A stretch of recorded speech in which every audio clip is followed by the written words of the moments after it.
Alam mo ba kapag meron kang basic knowledge sa programming, pwede mong i-program ang computer mo na gawin ang mga trabaho mo sa computer? Parang yun na imbento ko na i-share ko sa inyo ngayon. So punta lang ako sa computer para ma-share ko sa inyo. Okay, dito sa aking computer screen makikita nyo meron ako ditong ginawang Facebook post sa isang Facebook group. Ngayon, ang gusto kong mangyari, ma-invite lahat ng mga nag-react sa aking Facebook post. So, dito sa aking Facebook post, so meron na siyang 274 plus reaction. So, ang ginagawa ko dati para ma-invite sila, so ito, kiniklik ko lang yan, invite button. Kung nasa 274 yan, so ayan, 274 times ko ding i-click yung invite button. So kung 1,000 yan, so yan, 1,000 times din ako mag-click ng button.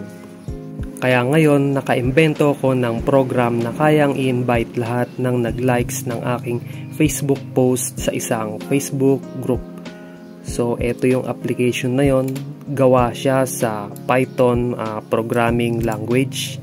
So yung Python mostly ginagamit siya sa automation, machine learning, at iba pang mga application.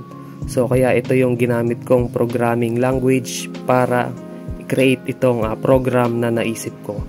So start lang natin yung program. So ito yung pangalan ng aking application, si Auto Invite. Ngayon ang gagawin lang natin ay i-click itong start inviting, tapos automatic na niyang i-invite lahat ng nag-react ng aking Facebook post. So ngayon, click lang natin tong start inviting button. Tapos wait lang natin na mag-move yung mouse cursor dun sa invite button. So ayan, kung mapapansin nyo, kiniklik na niya ng automatically yung invite button. So ayan, hindi ko kinokontrol yung mouse. So ayan. So automatic na niyang ini-invite.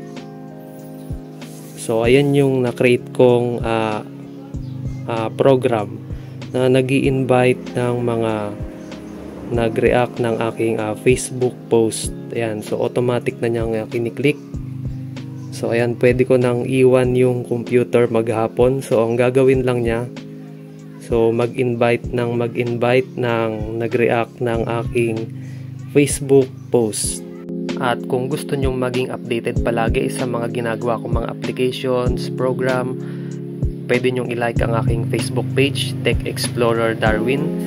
Meron din akong YouTube channel. So in the future, pwede rin akong mag-share ng mga programming tutorials about sa Python at iba pang mga programming language. So that's it on this video. See you next time.